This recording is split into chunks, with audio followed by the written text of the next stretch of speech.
a máa kú dédé àsìkò yìí yóò dára fún wa lágbára Ọlọ́run. Ìròyìn fẹ́lífẹ́lí ló ń dé sí ojú ìwòran yín láti iléeṣẹ́ wa ìròyìn fẹ́lífẹ́lí online TV.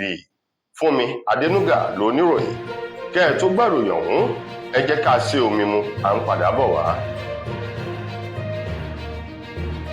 Ẹ káàbọ̀. Ìròyìn fẹ́lífẹ́lí TV, àjààbálẹ̀ làwọn ìròyìn ti wà, máa wò lóòrèkóòrè.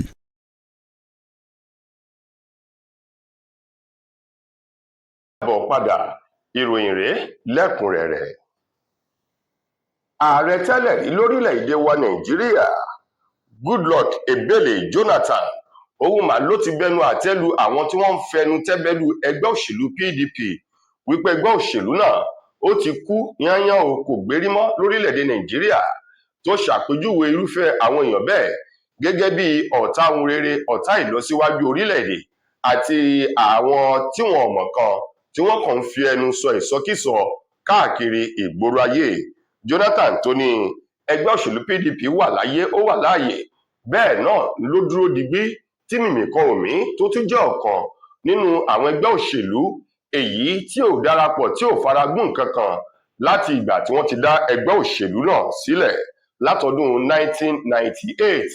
Jonathan tó sọ̀rọ̀ yìí nínú ilé rẹ̀ èyí tó wà nílùú Àbújá nígbà tó ń gba àwọn àlejò igun ẹgbẹ́ òṣèlú PDP èyí tí alága wọn tó léwájú fún tó ń ti àwọn ìgbìmọ̀ amúṣẹ́yá nínú ẹgbẹ́ òṣèlú náà. Èyún alága ẹgbẹ́ òṣèlú ọ̀hún ọ̀gbẹ́ni Kabiru Tabinu Turaki èyí tó léwájú àwọn ìgbìmọ̀ amúṣẹ́yá nínú ẹgbẹ́ òṣèlú ọ̀hún tí wọ́n ṣe àbẹ̀wò sí ààrẹ tẹ́lẹ̀ rí náà Jonathan ní ilé rẹ̀ tó wà nílùú Àbújá o. Níbẹ̀ ni Jonathan ti tẹnu bọ̀rọ̀, ó ní ẹgbẹ́ òṣèlú PDP jẹ́ ẹgbẹ́ òṣèlú kan ṣoṣo èyí tó dúró sórí àpáta kúùlú nítorí ilẹ̀ mìíràn iyanrìn ni, tí wọ́n sì ń ṣe dáadáa látọdún 1998 èyí tí wọ́n ti dá ẹgbẹ́ òṣèlú ọ̀hún sílẹ̀.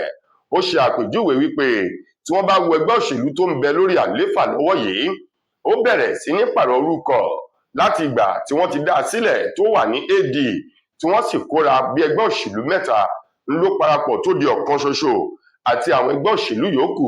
Ó ní ṣùgbọ́n ẹgbẹ́ òṣèlú PDP nìkan lẹgbẹ́ òṣèlú èyí tí ò darapọ̀ mọ́ ẹgbẹ́ òṣèlú kankan, tí wọ́n sì dúró bẹ́ẹ̀ náà ni wọ́n tún ṣe dáadáa o. Ó ní ní báyìí ìdúró ò sí, ìbẹ̀rẹ̀ ò sí, ó ní ìgbáradì àwọn àti láti lè rí i pé wọ́n rí ọwọ́ mú lọ́dún 2027 ó ti bẹ̀rẹ̀ ní pẹrẹwu o.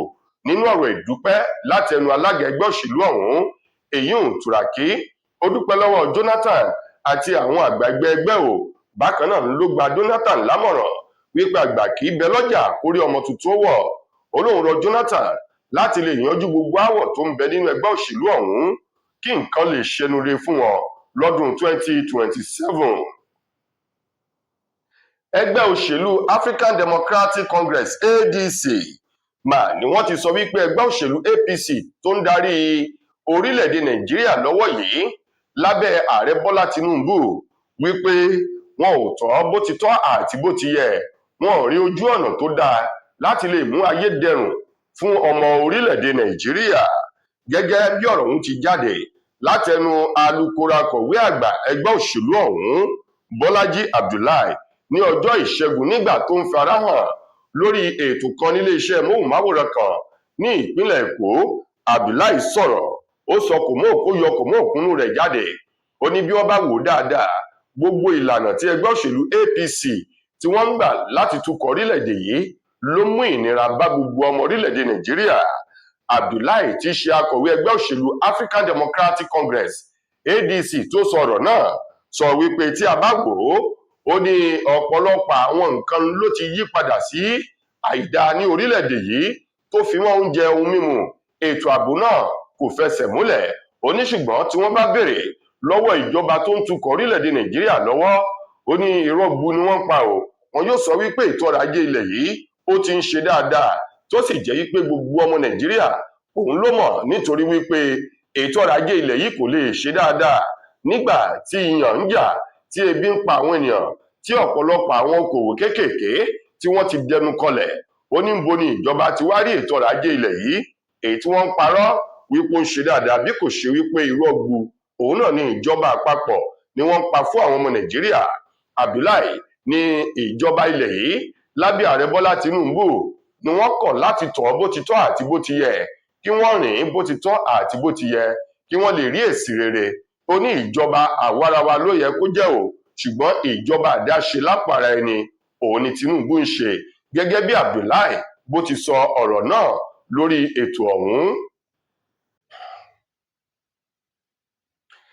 Pẹ̀lú bí àwọn olóṣèlú ti bẹ̀rẹ̀ sí ní palẹ̀mọ́ fún ètò ìbò gbogbogbò ọdún 2027, igbákejì ààrẹ tẹ́lẹ̀ rí lórílẹ̀-èdè wa Nàìjíríà Alhaji Atiku Abubakar òun mà ló ti sọ òdodo àti ọ̀rọ̀ ẹnu rẹ̀ jáde o, wípé pẹ̀lú bóun ṣe ti darapọ̀ mọ́ ẹgbẹ́ òṣèlú African Democratic Congress pẹ̀lú àwọn alátìlẹyìn òun tó fi mú àwọn lẹ́nu lọ́rọ̀ nínú òṣèlú tí wọ́n ti wà nínú ẹgbẹ́ òṣèlú náà.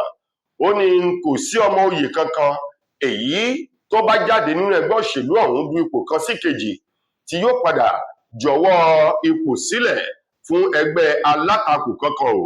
Ó ní bẹ́ẹ̀ ni kò sí èyíkéyìí ẹni tó bá jáde láti dupò ààrẹ àti igbákejì rẹ̀ nínú ẹgbẹ́ òṣèlú ADC tí yóò sọ wípé òun ò ṣe mọ́, wípé òun jọ̀wọ́ okùn eré sísá sílẹ̀ fún ààrẹ àbí ẹgbẹ́ òṣèlú èyí tó ń tukọ̀ lọ́wọ́ ní orílẹ̀-èdè Nàìjíríà lọ́wọ́ yìí. Àtíkù Abubakar ní bá a ti bẹ́rù náà lábọ́mọ o. Ó ní kò sí bí ọ̀bọ ṣe ṣe rí tìnà kí ò ṣe.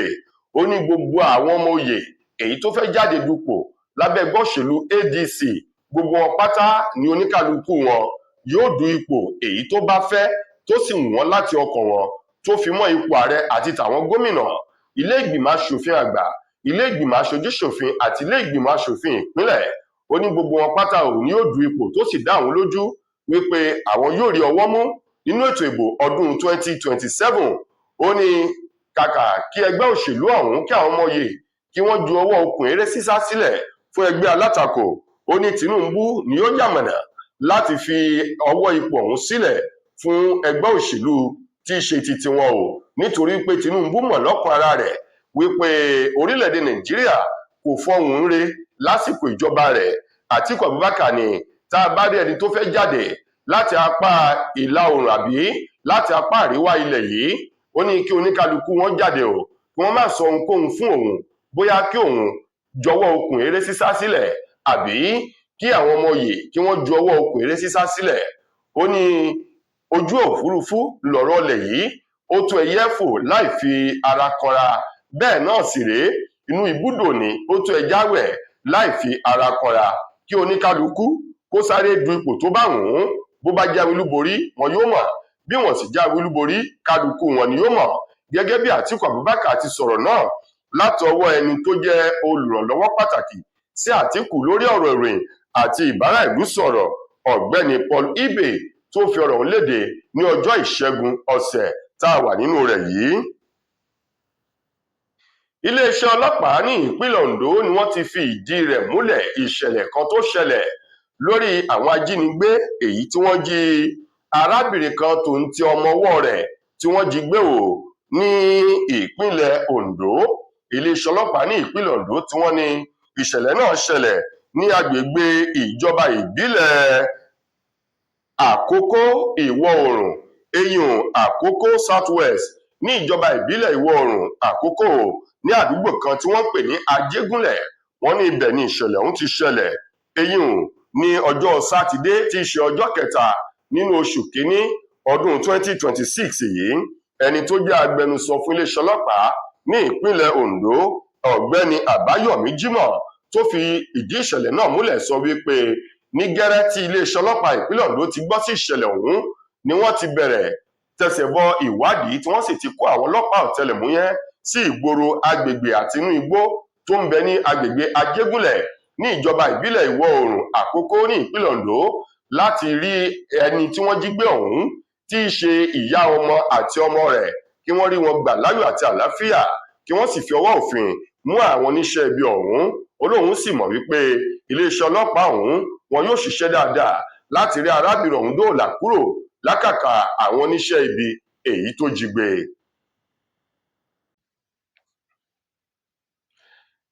lákòótán nínú ìròyìn wa fún ti tòní, ọ̀kan nínú àwọn gbajúgbajà tó ń sọ̀rọ̀ lórí ìkànnì ayélujára TikTok tó tún jẹ́ adẹ́rìn-pòṣónù Pella Owooma ló ti fi àìdùnnú rẹ̀ hàn àti ọgbẹ́ ọkàn tó jẹ́ fún un pẹ̀lú bí kò ṣe lè sọ èdè òyìnbó kó já gerege lẹ́nu. Pella tó sọ ọ̀rọ̀ náà sọ wípé ó jẹ́ ọgbẹ́ ọkàn fún òun pẹ̀lú bí èdè òyìnbó bó ṣe ń kọ́ òun lẹ́nu tóun ò lè sọ dáadáa bí àwọn akẹgbẹ́ òun. Ó ní nípa ìdí èyí òun ṣetán láti padà sí ilé ẹ̀kọ́ gíga láti lọ rèé ka ìwé mọ́ ìwé kóun lè ní ẹ̀kúnrẹ́rẹ́ ìmọ̀ lórí èdè òyìnbó ní sísọ. Pella, èyí tí ọ̀kan nínú àwọn akẹgbẹ́ rẹ̀ tí wọ́n jọ ń sọ̀rọ̀ lórí ìkànnì TikTok, ìyẹn wòmí ń wò ọ́ tá a mọ̀ sí live TikTok streaming, èyí tí wọ́n ń ṣe, ọ̀gbẹ́ni Enso, níbẹ̀ ni Enso ti béèrè lọ́wọ́ Pella wípé kó júwe ara rẹ̀ fún gbogbo àwọn ènìyàn pẹ̀lú èdè òyìnbó.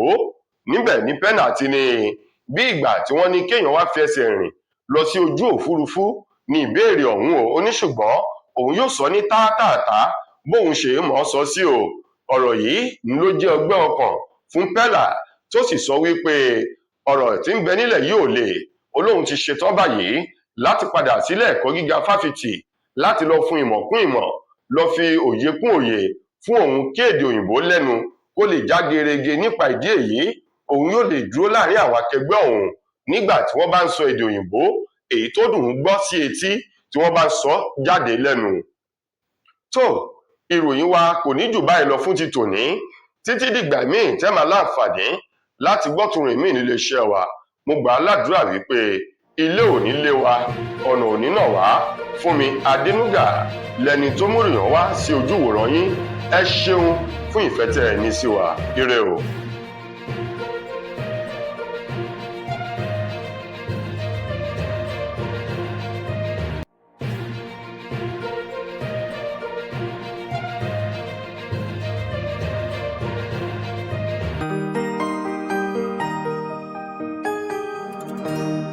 Ìròyìn Fẹ́lifẹ́li TV àjààbálẹ̀ làwọn ìròyìn ti wà, máa wò lóòrèkóòrè.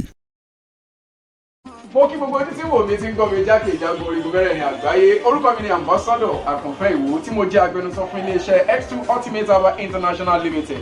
Níléeṣẹ́ wa bí láti màmọ̀ dájú nǹkan kan tí eléyìnbó ń pè ní health is wealth, ìlera lọ́rọ̀. Kì í ṣàfẹnujẹ́ nìkan tá a bá ń gbọ́ ní sétí, torí gbogbo lọ́gbọ̀n àwọn èèyàn ni wọ́n ń kojú àìsàn tí a pè ní ìfúnpá gíga. Ìdí nìyí tí iléeṣẹ́ X2 Ultimate Herbal fi ṣètò oògùn ìfúnpá gíga fún ní powder àti ní olómi. Kò tán síbẹ̀, oògùn ìtọ̀ ṣúgà ó wà ní iléeṣẹ́ X2 Ultimate Herbal International Limited ní powder àti ní olómi. Òun náà lẹ̀ ń wò yìí. Oògùn ọ̀pẹ́ ẹ̀yìn wà tí a ti ṣe lọ́jọ̀ fún ẹni tó bá ń kojú ọ̀pẹ́ ẹ̀yìn torí gẹ́gẹ́ bí ìṣòro. Iléeṣẹ́ wa níbí ní oògùn ẹ̀ tó lè bá wọn tán rẹ̀ lójú ọgbọ́n. Bákan náà ogunlọ́gọ̀ àwọn èèyàn ni wọ́n jẹ́ oníbìísí tí wọ́n ti rora wọn pín wípé Ọlọ́run ò lè ṣe, ṣùgbọ́n tó jẹ́ pé àìsàn kan sómìíràn ní kọjú ọmọ bíbí wọn. Ó wà ní iléeṣẹ́ X2 Herbal International Limited.